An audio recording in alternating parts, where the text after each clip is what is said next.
Welcome, it's Indisputable. I'm your host, Richey, good to be with you. We have a lot on the agenda today. Breaking down news of the day, none other than news anchor Sharon, host, and also Rebel HQ superstar. Should be a fascinating breakdown. Top story of the day, Governor Ron DeSantis is now threatening to arrest school teachers because they have the audacity to have books in the classroom. Just regular books. Let me give you this story. Teachers in Manatee County, this is in Florida obviously, are being told to make their classroom libraries and any other unvetted book inaccessible to students or risk felony prosecution. You need to hear this. Felony prosecution for school teachers that have books in the classroom. The new policy is part of an effort to comply with the new laws and regulations championed by Governor Ron DeSantis, a Republican. It is based on the premise promoted by right-wing advocacy groups that teachers and librarians are using books to groom students or indoctrinate them with leftist ideologies. Now remember, this is coming from the same governor who basically said during a press conference not too long ago that it is okay to lie to children and dismiss the reality of America's racist history. He's okay with that kind of revisionist history. But he's not okay with school teachers who have been trained, have gone to school, who have been certified by the state in order to teach curriculum. He does not trust them to make this decision. He trusts who? Oh, the extremist right-wing agenda. Those are the people pushing him. That is their agenda they're pushing. All right, Kevin Chapman. Kevin Chapman is the chief of staff for the county school district, told Popular Information that the policy was communicated to principals in a meeting last Wednesday. Individual schools are now in the process of informing teachers and other staff. Teachers in the county lamented the news on social media. One said, "My heart is broken for Florida students today as I am forced to pack up my classroom library." Let's put up the full post here, okay? It goes on to say, due to the new law that went into effect on December 31st, all teachers must remove all books that have not been vetted by the state or risk being charged with a third-degree felony and losing our license to teach. This applies to both public and government-funded charter schools. The vetting process for new books is cumbersome. So even accepting donated books from parents and community members will not be allowed. The process of finding the list of approved books is also incredibly difficult. Now remember, all of this is difficult by design. It is difficult by design. They are not allowing best practices in education to inform the decision here. Powers that be are simply creating. They are creating mass policy predicated on one dynamic, white supremacy. And I'm going to explain how that connects in just a moment. All right, another teacher called the directives a travesty to education that interfered with efforts to connect with books and develop a loving and lifelong learning. Farewell, classroom library. We'll see you soon. Now I want you to see that picture. Look at that picture, okay? Does that look like something that a person should be arrested for felony acts for? That right there. Books. Books. Hashtag save our libraries, hashtag trust teachers, hashtag readers are leaders, hashtag DeSaint ass, which is great, hashtag Florida. As an educator, I have spent the past 18 years of my life dedicated to providing students with quality literature. helping them connect with books and develop a love of lifelong learning. Receiving notice today that classroom libraries are to be dismantled is a travesty to education. Yes, the future of our children and our nation. In an interview with Popular Information, Mr. Chapman said that the policy was put into place last week in response to House Bill 1467, which is now signed into law by DeSantis. That law established that teachers could not be trusted to select books appropriate for their students. In Florida, school librarians are called media specialists and hold media specialist certificates. A rule passed by the Florida Department of Education last week states that a library media center includes any books made available to students, including in classrooms. This means that classroom libraries that students that are curated by teachers, not librarians, are now illegal. They are illegal against the law. There was ambiguity about this during the signing of the bill. As a matter of fact, some Republicans assumed when they backed the play of Governor DeSantis, they were not going to eliminate a teacher's ability to teach. So the Department of Education basically weighed in on the policy later, which provided this now conclusive result that Satan wanted in the beginning. Now, what do we have so far? So the state of Florida says you cannot teach based on your literature in the classroom. Now it is a felony. They already passed the Stop Woke Act, the Don't Say Gay Act, the Can't Teach African American Studies Act. Now, damn it, I mean what I'm about to say. Some teachers are gonna have to get arrested for this to stop. And I promise you, if I was still a K through 12 educator, they would have had to lock my ass up before they ever took a book out of my classroom with my students. At least they would have known what side I was on. Now, I don't say that lightly because I know it's already difficult for what teachers have to go through on a regular basis. I was adopted by a school teacher. My mother is a school teacher. She saved my life. I became a school teacher because of her. I'm a college professor today. I worked as a high school teacher, a high school principal. This is not about education. This is about creating a mind that's apathetic to the reality of this country. Here's what they know. They know the students, those scholars, those young scholars, are the future decision makers of America. They know that these young scholars will correct what they broke, will fix what they destroyed. And when that happens, the indictment will be upon them. They know that these children are going to remedy the social ills created by them and their ancestors. This is not about protecting children, ladies and gentlemen.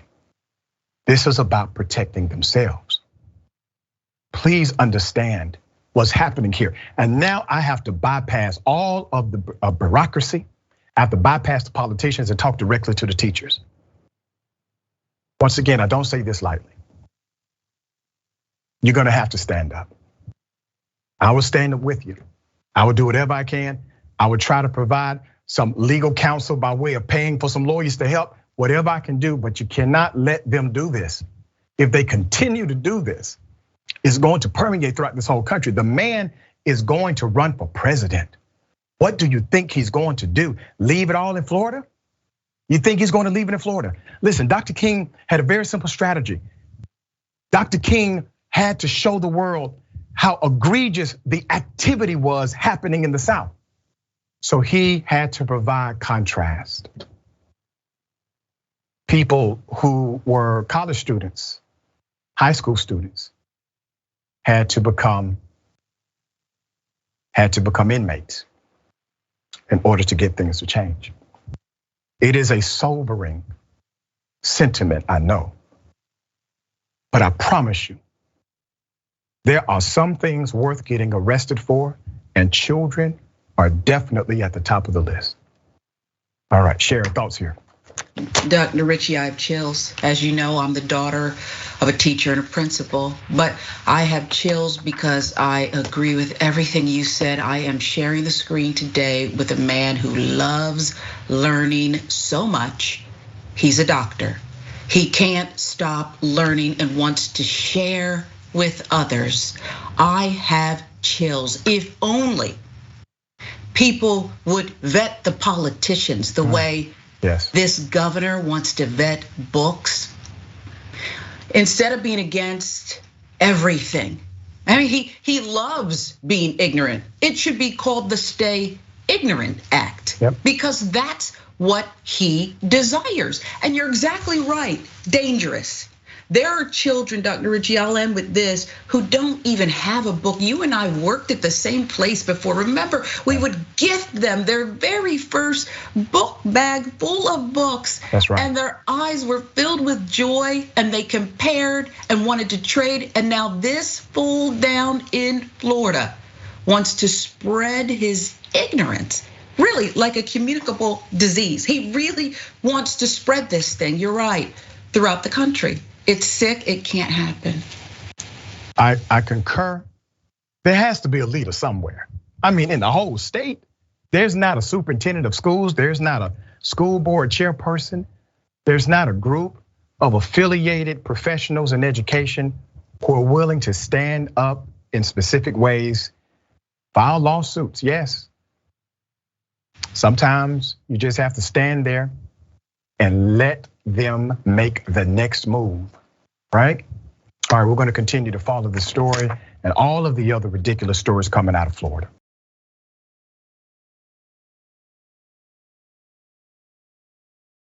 All right, another mass shooting. I read earlier, this is the 37th in the United States since, 23, 24 days in a new year, 37 mass shooting. Let's put up the picture full mass here. The suspect was apprehended in Half Moon Bay, California. A confirmed 7 people were killed, 1 critically wounded in a mass shooting Monday afternoon. The suspect is in custody after turning himself outside of the mushroom farm. All of the shooting victims were adults, but noted that children were present at the time of at least one of the shooting scenes. The victims included Chinese and Latino farm workers. The shooter was identified as 67-year-old Shunli Zhao.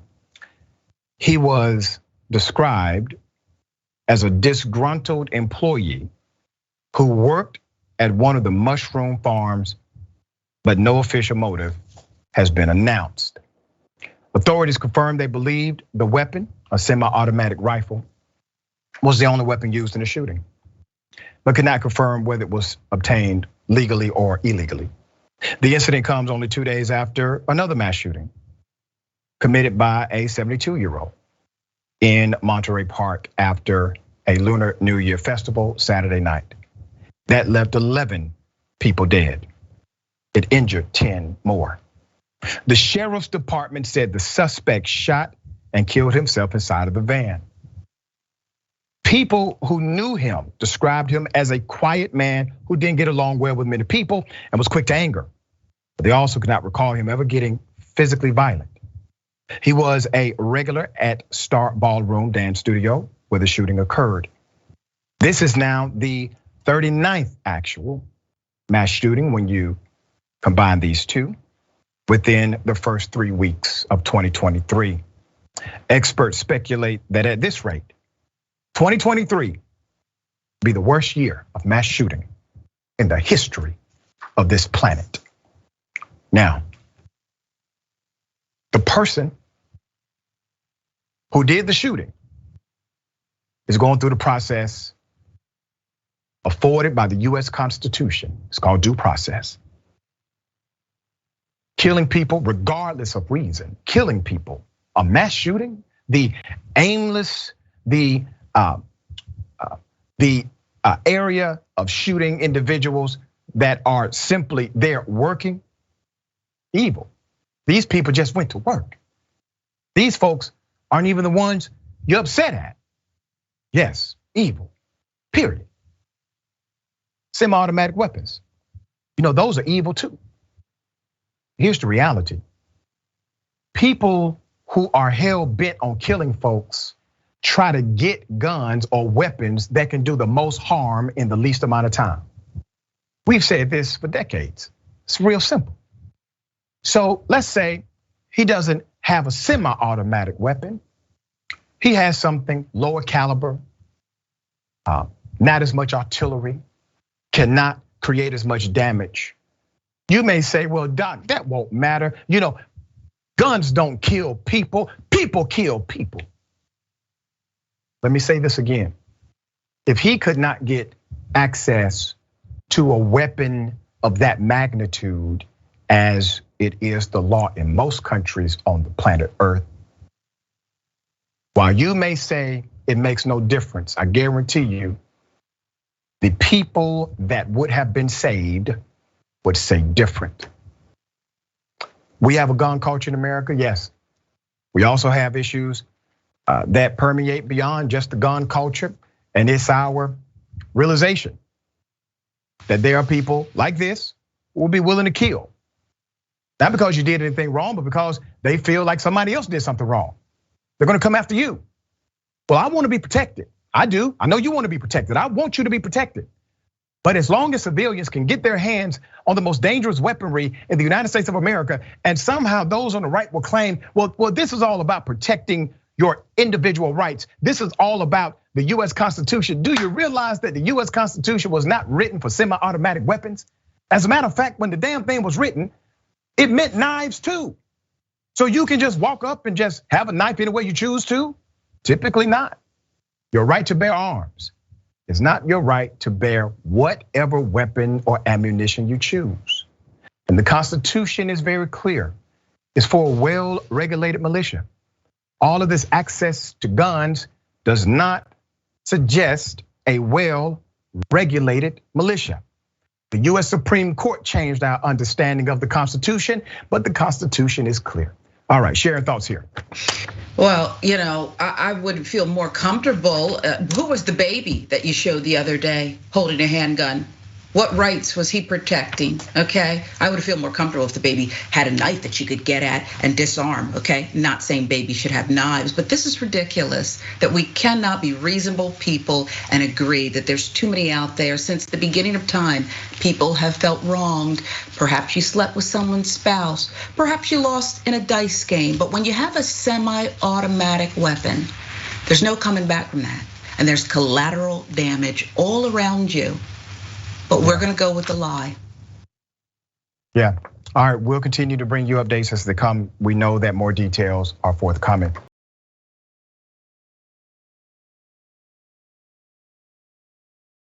One of the saddest things you will see in video, all right? A man who literally is in compliance. This happens. Here it is.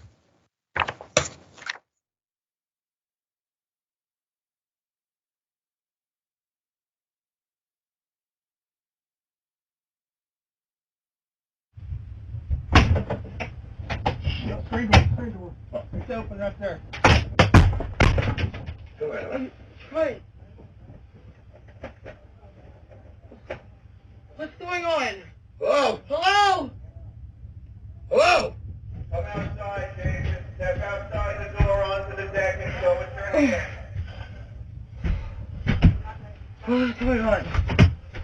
What's the? Okay, so we just want to talk to you. Come outside. What? Show us your hand.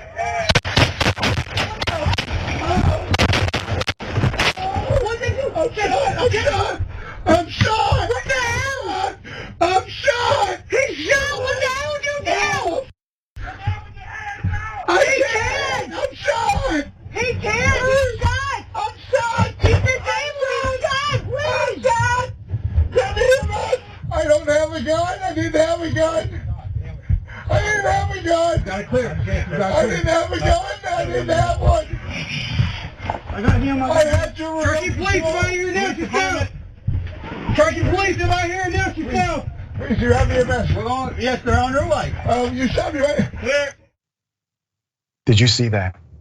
This man posed no threat. This man was completely in compliance, and he was shot multiple times. There's more video. Right here, behind us. Hey, bro. Hey, cameras.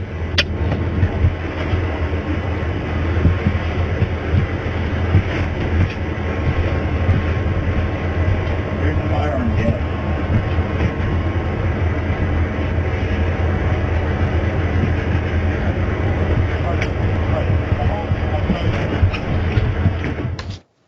Let's put his picture up full mask. The victim of this carnage, 41-year-old Jason Cloepfer of Murphy, North Carolina. This is a distressing video. It shows the moment SWAT repeatedly shot the unarmed man who was accused of being a hostage taker. This was released on Facebook Friday, along with graphic photos showing his injuries. According to a December 13th Facebook press release by the Cherokee County Sheriff's Office, deputy responded to the mobile home around 11 p.m. after getting a 911 call of shots fired. Believing that there was a gunman inside the home holding another person hostage, the sheriff's office obtained a search warrant and requested assistance from the Cherokee Indian Police Department's SWAT team. The initial press release said this: the suspected shooter engaged in a verbal altercation with officers and emerged from the camper trailer and confronted officers. Members of the Cherokee Indian Police SWAT team fired upon the suspect and wounded him. All lies. Lies. Now, you clearly see in the video what the police put forth as their police report was completely inaccurate. That is illegal. That is a chargeable offense. Will they be prosecuted for this lie? Will they be prosecuted for violating their oath of office? Will they be prosecuted for falsifying an official police report? Will they be prosecuted for obstruction of justice? Will they be prosecuted for tampering with evidence? Will they be prosecuted for anything? Will the DOJ get involved? There's more. The man was taken to the hospital, Chattanooga, Tennessee, in stable condition. He was then charged with communicating threats and resist, obstruct, and delay. Last week,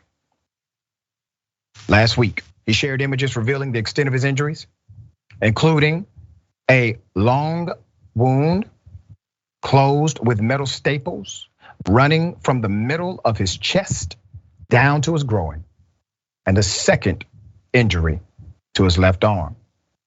This is a status update that he wrote directly. I am physically doing better. Mentally, me and Ali ain't so good on this one. We are out of state for fear of our lives since I got out of the hospital. I can't talk too much about details right now, as this is a major case still evolving. After the video went viral, Cherokee County Sheriff Dustin Smith released a statement. All right, Dustin, buck stops with you. He released a statement in which he appeared to point fingers at the Cherokee Indian Police Department's SWAT team and bemoaned the fact that his agency doesn't have his own tactical unit. Smith also added he put out the first press release about the incident, claiming the man was confrontational without having firsthand knowledge of what happened. Isn't this something? One police department is throwing the other police department under the bus. Listen, y'all both did it, both of you, okay? You're both responsible. What we clearly saw was a family in shock, but in compliance. Hands up, questions are being asked, but nobody is a threat. These cops just said, hell, we're just gonna start shooting, okay? Now, there was no circumstance, even if it was a hostage situation. This is the most extreme part of this whole story. There was no hostage situation. Even if there was, they still violated protocol. Even if there was a hostage situation, please keep this in mind. They still violated protocol. So for all of those who will say, well, Doc, they thought it was a hostage situation. Fine, okay? You get the benefit of the doubt, I give it to you. They are still outside of the context of law. And I've said this so many times. If you don't say anything when they're knocking on your neighbor's door, and I mean this in a literary sense, they're gonna knock on yours one day. This is why we have to be a coalition. This is why we have to fight together. You see, this man should not be suffering. He should not have to fight bullets and charges when he did nothing illegal. It is clear the police report is completely fabricated in order to protect their own ass. Who will now get involved, be the leader that says these cops have to be prosecuted for what they did? Sharon, thoughts here? Well, if there were a hostage, Dr. Richey, there's a good chance the hostage would be dead. That's right. Wounded at least, perhaps dead. Bumblers and liars.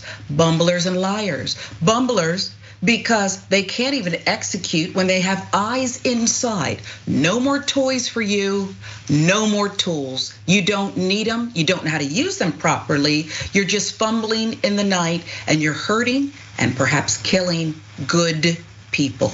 Yeah, so here we are once again. Something has to change. This is why over 90% of Americans actually agree that police reform is required. Most Democrats, most Republicans, most independents, and most people that are not even politically concerned all agree that police reform has to happen in this country. We have more on the other side. It's indisputable. Stick and stay.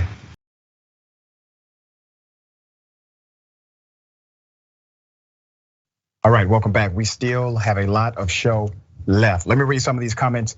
I am kind of pressed for time, but we'll read as many as I can, okay? And thank you all for joining us via chat. So next TYT reporter says, right, because when I read Winnie the Pooh, I turn into a bear with an insatiable appetite for honey. That's how that works. Yeah, it's silly, but the irony is he's correct that book is banned, if not vetted by this process that teachers have a very difficult time in Florida going through, all right? Okay, Jamal G, thank you for that, Jamal. DeSantis wants everyone in Florida to be as mindless as him and his clownish minions, yeah? You don't like music says, you want us to teach both sides of the slavery issue? That's exactly what they want. As a matter of fact, states like Texas passed a law that said, hey, you know that law we used to have that said you are required to teach the truth about the KKK? Well, you no longer have to do that. And if you do teach about the KKK, you cannot give deference in the teaching. That means you cannot conclude morally that the KKK was wrong. Isn't that something? These laws are passing all over the country. Mary C, the Purple Dragon Queen, member for 7 months, double dose. Thank you for that. So glad to make it to the live show, always informative and enlightening. Thanks, Dr. Richey, for always bringing it. Well, thank you for allowing us to, right? Got something for you. Ladies and gentlemen, I wish a Karen would. You wanna call the police on them for having a barbecue on a Sunday. You're still free! Back off! I'm gonna tell them there's an African-American man threatening my life. You've lost that money, you're coming everywhere. No, I make enough.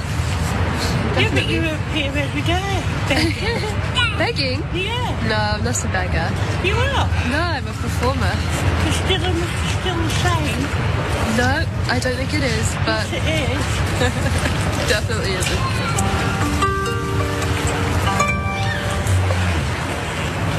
That's a rude woman. Anyways. I wanted to highlight this moment because you see a Karen, well, you don't really see her, she's off camera. But she wants to make this young lady, this performer, feel bad, ashamed.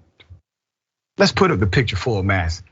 The smile she kept on her face during that kind of ridiculous judgment was fascinating. And it did not seem to be a forced smile. It seemed to be a genuine, I am unbothered by your judgment smile. I want to say a big shout out to all of those who engage in street entertainment. I love it personally. And for those who don't like it, well, keep it to yourself. All right? All right. Sharon, thoughts here? I'm giggling to myself because you're right. When I make a smile like that, Dr. Richey, it is forced. It's holding back a whole lot. Yeah. But that smile was that of a preschool teacher. It was from within, and I did enjoy it. Yeah, it was nice. And she got skills. I mean, she's playing a harp. If you're mad at a person Beautiful. Who knows how to play the harp, okay? All right. 9-year-old dies in government custody. Father wants answers. Diabetic 9-year-old. Let's put his picture up. Full mass here. This is in Arizona. An Arizona single father named Richard Blodgett is demanding to know what happened to his son. His 9-year-old son. His name is Jacob. Jacob died in state custody while the dad was in jail on a drug possession charge. Let me give you some background to this and what happened. Jacob and his father had been living in a motel when Blodgett was arrested in December. Mr. Blodgett, who already had a drug case pending and has spent time in prison, said was operating a backhoe much of the day and pulled over at a gas station to take a nap, said the report. Officers wrote that they suspected got it off as a result of drug use. Authorities ultimately found more than 4,000 fentanyl pills in his possession. Blodgett was jailed and charged with 1 count of drug possession. Navajo County Superior Court documents show. He told the AP he had been using fentanyl for pain management after he dropped 300 pounds with weight loss surgery. I wasn't getting high. I wasn't abusing them. I was using them to be able to work and provide for my son. After 2 weeks in state custody, however, his son passed away. A medical examiner listed Jacob's death in late December as natural, with complications from diabetes, a condition he was diagnosed with as a toddler, specifically type 1 diabetes, which means his body was unable to produce enough insulin to survive. Blodgett said he suspects the Arizona Department of Child Safety failed in its duty to protect his son, either by not monitoring his blood sugar levels or not ensuring that Jacob had enough insulin to prevent a serious life-threatening complication known as ketoacidosis, according to the report. Blodgett claims he only ever used the drugs that landed him in prison to self-medicate his pain. Obviously, his proclamation of this is quite normative within the context of particular illnesses, pains, and even mental health, self-medication. Not abnormal, happens a lot. We do know that whatever he was doing, his son didn't die, and his son was taken care of, according to the narrative we have, until the state stepped in. Arizona officials are not commenting, refusing to comment on the death, but it is part of a pattern per the report. In the fiscal year that ended last June, about 26 children, count that, 26 children died while in the agency's custody, including from overdoses, medical conditions, natural and still undetermined causes. In the previous fiscal year, that number was actually 14. The figures amount to a fatality rate of about 97 per 100,000 children during that period, almost double the rate for children in the general population of Arizona. Let's put up the director here, okay? Mike Faust the director of the Arizona Department of Child Safety since 2019, was replaced last month by Matthew Stewart on the right. Stewart, who previously worked at DCS, has stepped away from his job at DCS after learning of racial disparities impacting Black families back in 2018. Now he's back to lead the agency. In 2022, the former director, Mike Faust, had to answer to lawmakers after countless reports of violence and drug use at foster homes owned by North Star Independent Living Services were ignored. It led to a teenage resident being shot and killed inside of one of those homes. So this story hits home for me because I was a foster kid myself. And I know about some of the cultural aspects of that kind of systemic service. It's not nice, it's not easy, it's not a fun place to be. It's cold, it's lonely, sometimes unforgiving in some ways. But this is even more extreme than the regular extremes that exist in foster systems, because they had a death rate rising at a level unprecedented year to year. And now they have a latest one. All right, Sharon, thoughts? I think they took their perception, their perceived sins of the father out on the son. I don't think they cared anything about this child. And you said 26 kids dead, fiscal year ending. Shouldn't the Fed step in, Dr. Richey? There's an intervention, a massive one that's necessary. Yeah, I agree 100%. All right, we'll stay with the story. I'm sure there are more developments that will come this year.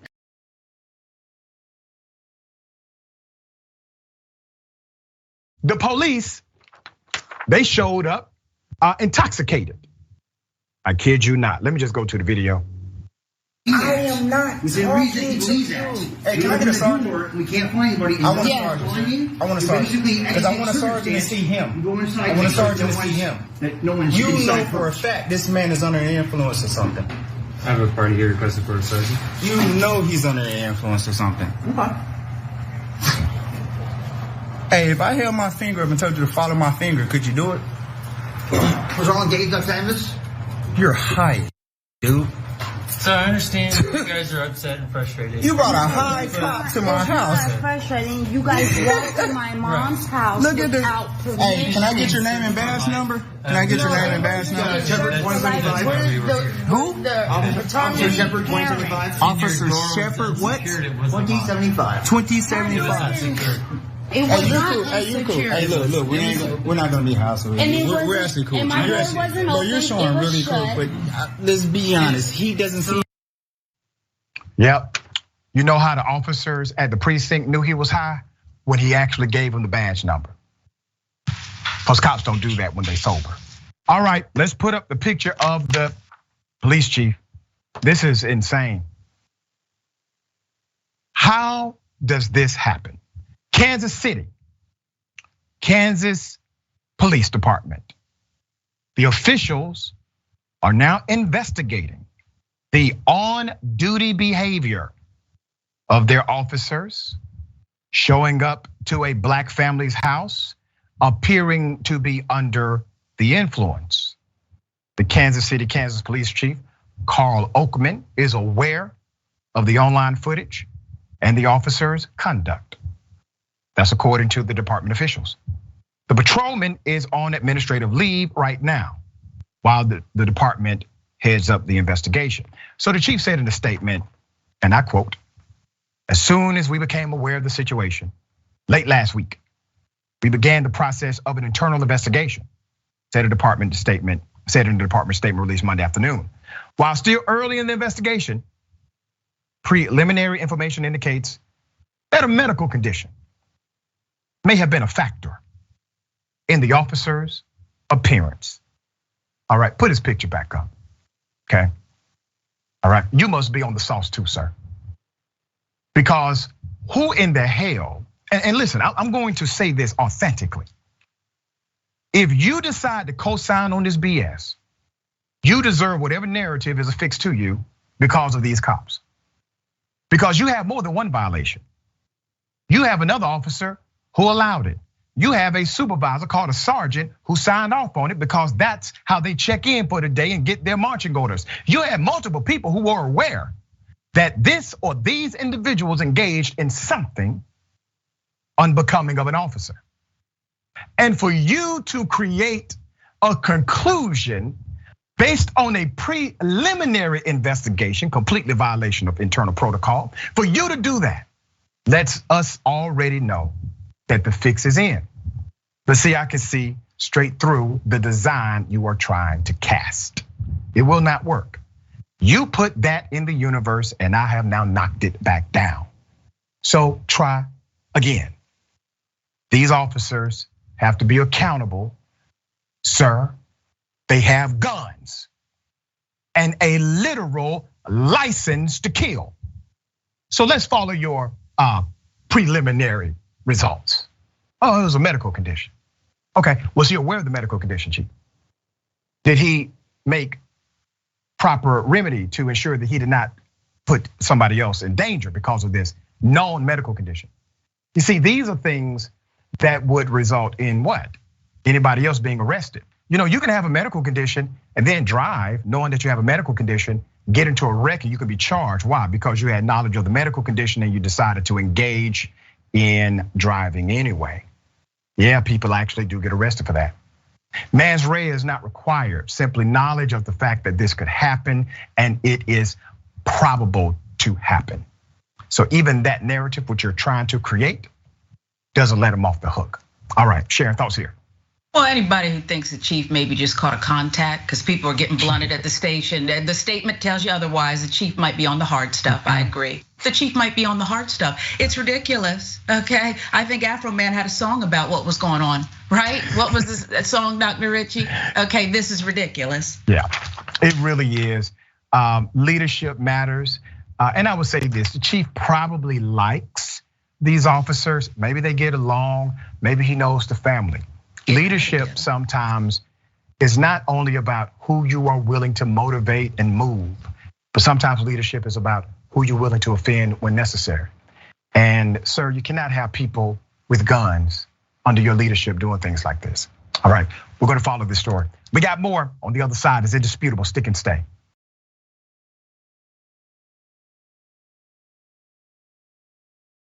All right, we got a lot of show left. Let me read some of these comments. Kind of pressed for time, all right? Okay. Textan says, that's a special kind of Karen that can get infuriated by the world's cutest harpist. Side note, harps are extremely difficult to master. That's what I've heard. But damn, the way she did the bling, bling, bling, bling, I want to hear some love and happiness. You know what I mean? I bet she can do it. All right, if anybody knows her, tell her to get in touch with Indisputable. Teacher decided to use the N-word and a bunch of other racial slurs, derogatory comments in an assignment. Let's put up the picture of the school first. What I'm about to tell you is unbelievable, but it did happen. I'm talking about in Texas, all right?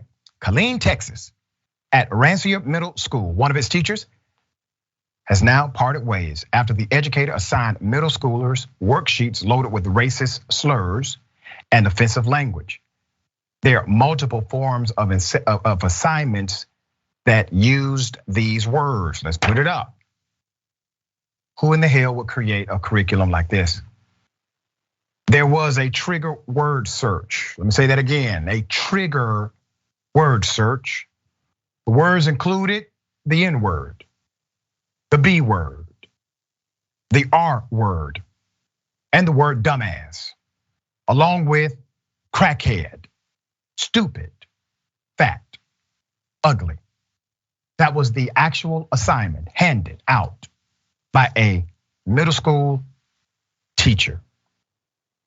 Then they had this assignment. This was the match the term with the definition, using the N word, the R word, and the B word, okay?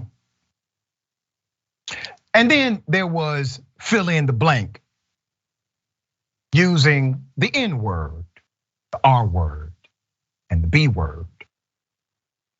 And then this, okay? In case that wasn't offensive enough, they have a scramble version of it. Yeah, scramble. The B word, the N word, everything else. How about this one? A color by work. Okay. A use of each trigger word in a sentence using the N word, R word, and B word. You got to use it in a sentence, children. This assignment literally says, use each word in a sentence. You really got to pause on this for a moment. So while one governor in one state, he's threatening to lock up teachers for a felony if they read Winnie the Pooh unapproved in the school. There's another teacher in another state who's doing this. Is she going to be threatened with arrest? Hell no, of course not. No, not at all. Texas, they got their priorities together. You can say N-word all day, hand out lessons. You do realize this whole thing was about the N-word. Everything else was offensive, yes, but that was the real intent here. That's my opinion. Tiana Maya, a spokesperson for the district, told 25 News that she's unsure if the teacher was fired or resigned. Now, isn't that something? I would have made it crystal clear that her ass was fired if I was the principal. So it's unclear. But both parties have separated. Among Rancier's population of 785 students, 90% identify as minority, with the majority of students classified as Black and Hispanic. That's according to data from the Texas Department of Education.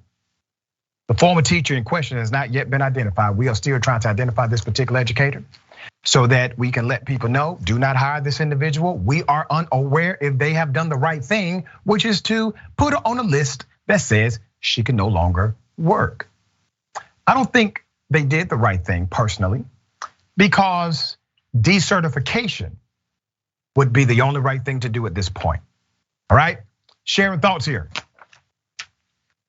I gotta tell you, well, can I start with the spokesperson, Dr. Richey, because Tiana can't be the spokesperson anymore. Okay, you're ineffective in the spokesperson role. This teacher caught the ignorant train to school, and you're right, decertification should not teach anyone anywhere. If you send your kids to this middle school teacher, they will feel worse about themselves and they'll get a whole lot dumber. I don't understand, which everything's turned upside down, Dr. Richey. Yep. Okay, as you mentioned, Florida, Texas, this whole thing is a scam.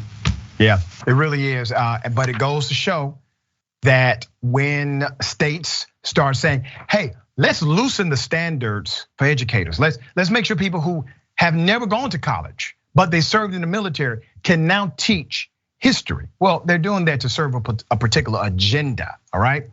Okay, we'll bring you updates as it comes. I hope that they actually do release the information of the school teacher who does serve the public, or at least did at one point.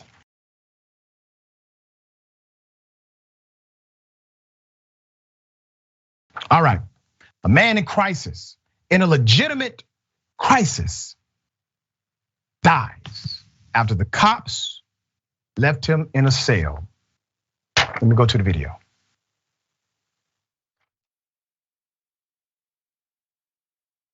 What I do?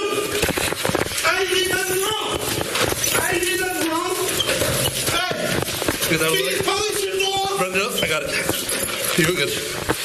Be the police involved. Macomb County Jail, Pinal County, DeAndre Becker. I was on Facebook earlier. My bad. With DeAndre Becker. You're good. Don't worry about it. With DeAndre Becker. I ain't did nothing wrong. Why my hand tights? What I do? I ain't do nothing wrong. I ain't do nothing wrong. They trying to kill me, y'all. Listen, man. They all want that. Here, bend this one over that one, and then fold it up.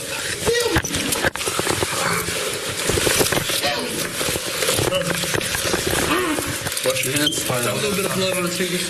Go ahead. I got it. You boss. Okay, go ahead. I got it. Go ahead. Get up.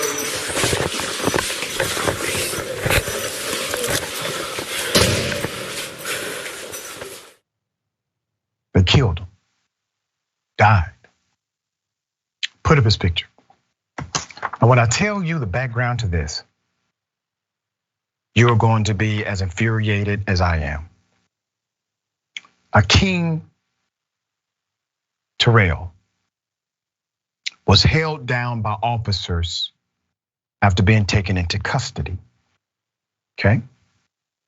The family of the 31-year-old has filed a federal lawsuit alleging the officers used excessive force that led to his death in an Arizona county jail.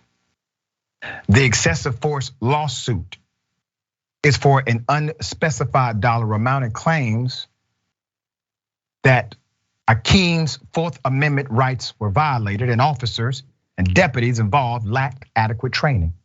The incident happened on January 1st, 2021, as Akeem was bringing in the new year. He had a history of mental illness. That's according to the lawsuit. And that night, he began behaving bizarrely. At a party at an apartment in Phoenix, the partygoer called the police because of the behavior. Witnesses claimed he expressed paranoid thoughts and made statements that did not make sense. That's clear, a clear sign of a mental health issue. The lawsuit claims Phoenix police recognized he was mentally ill or mentally disturbed. They recognized it upon arrival. Mr. Akeem suffered from schizophrenia. The officers then posed a question. Hey, you gotta leave the party. He refused. They arrested him. Akeem, described as 6'2", 433 pounds, was not cooperative during the arrest, but officers got him into the SUV and took him to the county jail. Now, remember, he has a mental health disorder, or he's going through a mental health issue, a crisis. This is now, or at least should have been, a medical call. This is a medical issue. This is not a criminal issue, it's a medical issue. But they decided to handle it as a criminal issue, even though they were aware, according to the report, that he was experiencing a mental health episode. My dear brother, Ben Crump, civil rights attorney, is now representing the family and suggested law enforcement officers acted with indifference towards Mr. Akeem. The lawsuit claims Akeem was in medical distress and in obvious need of immediate medical care. It goes on to say, placing handcuffed people in a prone position creates an immediate risk of death or serious bodily injury. This position is known to cause suffocation or positional asphyxia. Not only is it known, it is so known that law enforcement is literally trained not to do this anymore. Like literally, it's part of the protocol now. They are told, hey, you see this move right here? Don't do that anymore. People die. There's more. Let's put up the surveillance video. So this is a snapshot of the surveillance video. Now that shows Mr. Akeem lying motionless on the floor. Okay, they let him lie motionless, face down on the concrete before deputies eventually check on him and calls for assistance. The surveillance captures deputies then performing CPR and using an automatic external defibrillator to no avail. Roughly 40 minutes after being placed in isolation, paramedics transport Akeem to the hospital where he was pronounced dead. Once again, they killed him. Let's put up the autopsy. So the autopsy comes out, and what does it say? Well, it links his death to heart failure, okay? It says, he has this cardiac issue. He has, he's obese, extreme morbid obesity, they say. And they go on and on. And then finally it says, and prone physical restraint with torso compression was a factor. Manner of death, undetermined. That's what it says. You know how many times we've looked at these particular reports, these autopsies, and then we get a second opinion from someone who is not paid by the county or who knows the police, and they say, wait a minute, who in the hell did this autopsy? No, this autopsy is not correct. There's more. Let's put his picture up again. Let's put up that still, that surveillance still, okay? Because I want to show you the negligence here. You see, this part right here.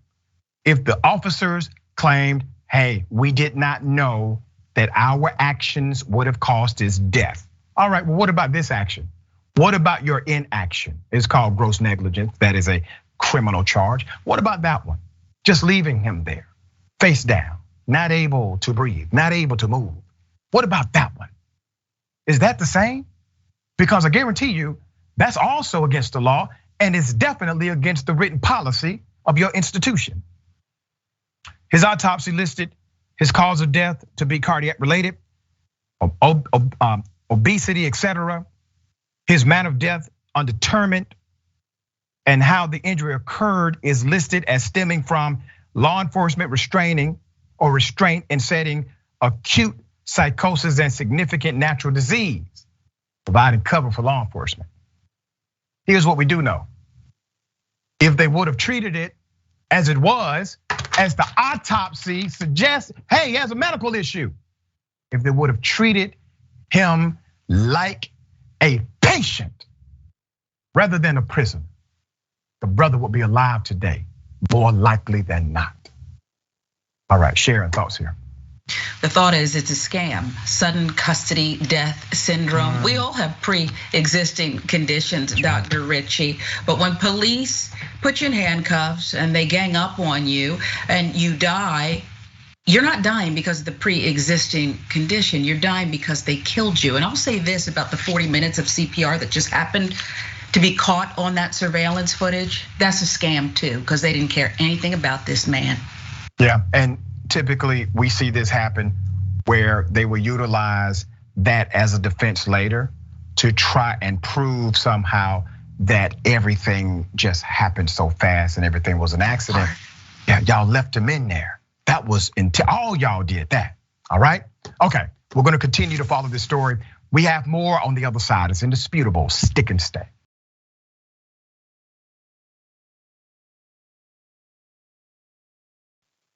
All right, welcome back. Good to be with you. We have a lot of show left. Let me read a couple of these viewer comments. Another Radical Dragon says, I think it may now be easier for Florida teachers to bring semi-automatic firearms into their classroom rather than coloring books. If this isn't unconstitutional, it should be. You are right. I made a very similar point during the commercial break.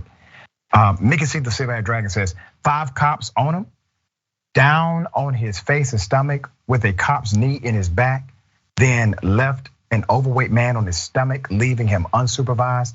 How many times do we have to hear that leaving police on their stomach, handcuffed behind their back, is a cause of suffocation? Even more dangerous when overweight. That's correct. That is correct. Literally, I had a conversation with a sheriff, an elected sheriff, about 3 or 4 months ago, who said he created a standing order that said, don't do this move anymore, period. I don't care who they are. Do not do this, because the weight, yes, it will increase the chances of this. But even without that, you leave a person that's not overweight that long on the ground, bad things are going to happen that are irreversible. And so he made a decree saying, listen, we're not doing this move anymore. And many police departments are now training against it in their protocol. All right.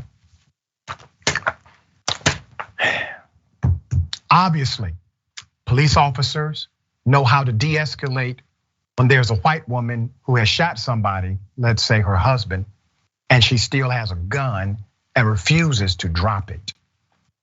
Here's the video. Drop the gun! Drop the gun! You got any eyes, Elsa? What's that? You got any eyes? I can't see the door. She's sitting right behind the bed. Yeah, she's on the other side of the bed. Oh, I think that's It's a black revolver. I stand a visitor. Drop the gun! Drop the gun! Drop the gun! Just drop it! it. Just put it on the ground and slide it away from you. Drop the gun! No. I got you. You can't open from the outside. Hey, here. You want to practice open with this? Can you open it from the outside? Yes, you can open it from the outside. Drop the gun! Watch out. We got time. Back up. We got time. We got nothing but time, guys. Can we evacuate some patients from the adjoining rooms? Can we do that or no? Drop the gun, man! I got a good angle right here. Drop the gun! Drop the gun! Man, hold on. You got to build dialogue. Man, tell me what's going on. I don't want to hurt you. We don't want to hurt you. Tell me what's going on. Just talk to me. Talk to me. What's going on? Why can't you drop the gun?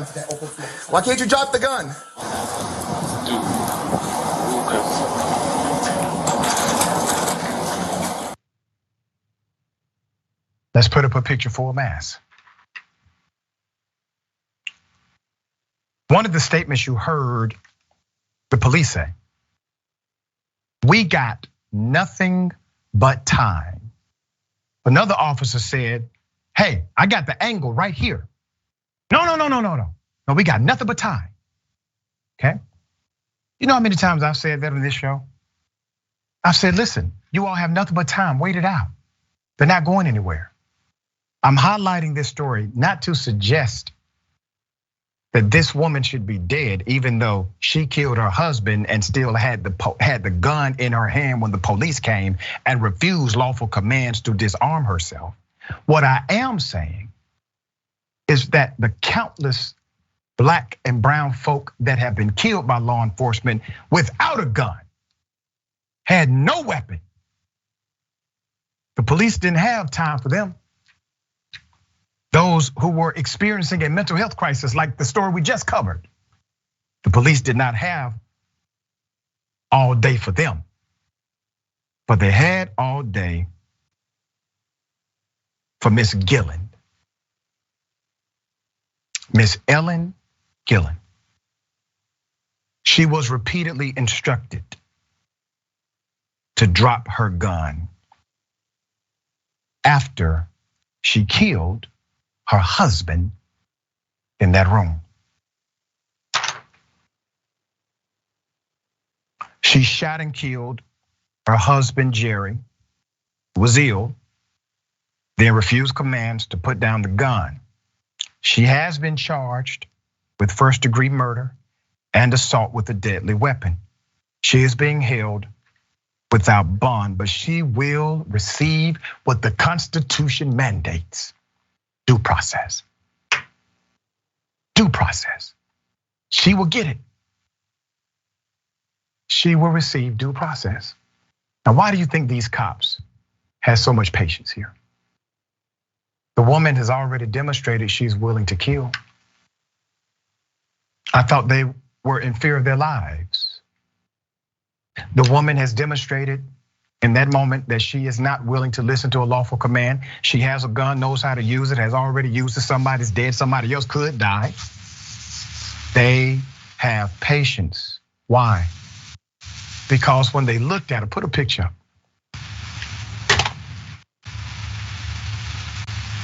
Put a picture back up. When they looked at her, they saw her humanity. They saw their mothers, their grandmother, their aunt. They saw people that they value inside of her. Once again, I'm not saying she should be dead, even though it would have been well within protocol and the law to do so. What I am saying is that when officers see you as a human being, that's what it looks like. That's what it looks like. When they do not, well, we got plenty of examples of what that looks like, right? You can't train that out of a cop. You have to literally recruit a different culture of police in order for humanity to be at the forefront of the decision making. Let me give you the details. According to the police report, staff heard what sounded like a gunshot, and 3 people entered the room to see this woman holding a black revolver handgun, which she had aimed at them. Okay. They told police they observed the victim laying unresponsive on the bed in a pool of blood, and the suspect with the gun demanding they exit the room. The sound of gunfire in the hospital prompted calls for help, frightened employees, unsure of the situation, doing what they could do to hide and protect patients and themselves. Standoff details. Eventually, this woman, Ms. Gillen, dropped her weapon and was brought out of the hospital after she was detained. But police say that they had to use a flash bang device to distract her and then a taser, which was ineffective. She allegedly fired one more shot that hit the ceiling before dropping the weapon. She was not killed. The Daytona Beach Police Department said an investigation revealed the couple from New Smyrna Beach planned this weeks ago. They said the pair made a pact to go through with a murder-suicide 3 weeks ago if the husband, who was terminally ill, continued to take a turn for the worse. Wow. All right. Thoughts here, Sharon?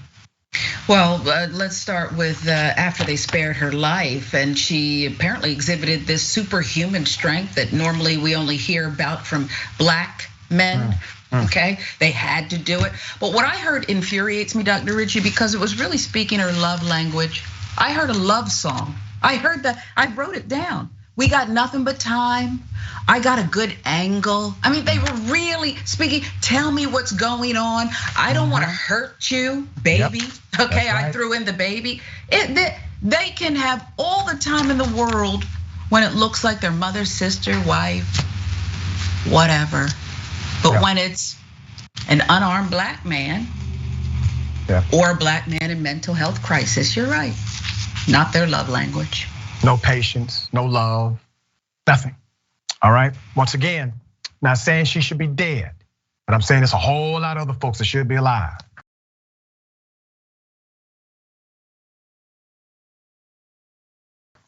All right, we have an exclusive, an indisputable exclusive. No other news agency has this story. Riverdale police have been accused of doing this. Let's go to the video. August of 2014, the council called an emergency meeting, and I attended. They dismissed David Johnson, the city attorney, for lying. This was the verbiage used in that room that night. They also accepted the city manager's resignation. Captain Easton was terminated. Lieutenant Palmer left the department. Chief Patterson was terminated. There was issues with Chief Patterson, and I asked for the Justice Department to investigate this city. This complex was built off taxpayers' citations. If the police department was doing illegal activities to write citations or had a quota to write 10 tickets per shift per officer, that revenue will be over 300 million surplus. We have some issues in Riverdale. This is the problem that I had with Mayor Dixon and the council members. They each knew about this officer. Oh, it looks like the man that they said was off his rocker was telling the truth. Put up the picture of the luxury City Hall. Look at that. Several police officers confirmed directly with Indisputable, Riverdale, Georgia. They have confirmed allegations made by local activists and whistleblowers. They say the police department imposes traffic ticket quotas on their officers. Who confirmed the story to us? The police did. Now, you know things are getting bad when the cops are contacting Indisputable. Here is, there was the resident who blew the whistle on this thing, okay? Let's put his picture up, thank you. White became an activist, that's him, after he said someone in the city did something to him. What did they do to him? They changed a court docket that said he had appeared in court in May of 2013 in front of Judge Richard Brown. Now I gotta say this about Mr. White. Mr. White knows good and damn well where he was and where he was not.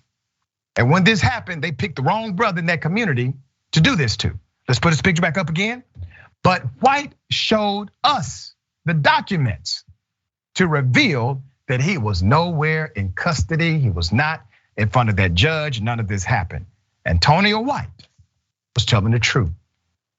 10 tickets per shift per officer, he repeated to Indisputable. Mr. White said 3 Riverdale police officers described the quota system in detail, including the department's current head of internal affairs, Captain Kirby Threet. Let's also go to the Riverdale police chief. That's Todd Spivey. We've had Spivey in the crosshairs of our show before because, well, he's done some horrible things in his past. Spivey reached back out to Indisputable to deny the accusation by saying, and I quote, "We do not have quotas. I have addressed this matter previously and will do so again. Members of the patrol division are expected to enforce traffic laws.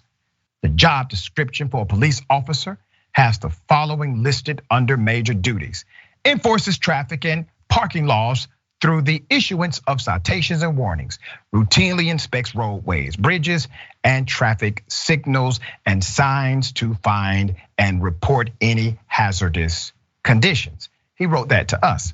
He continued, occasionally,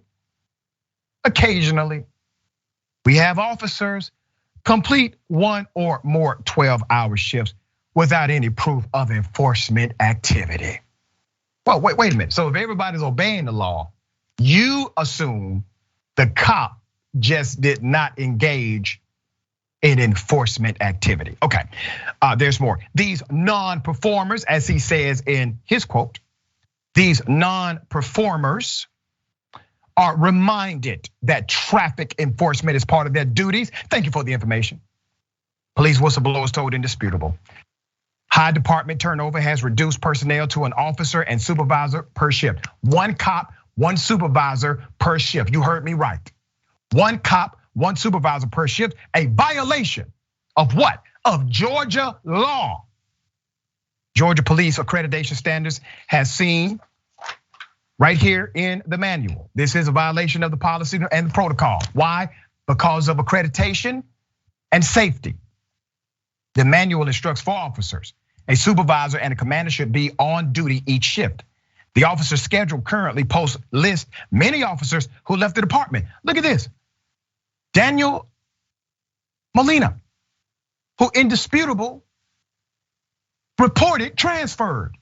He's on the docket. Why? Because it makes it look as if they have the proper amount of officers per shift. Yeah, I got you.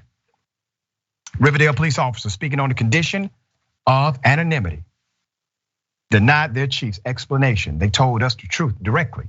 This is their quote.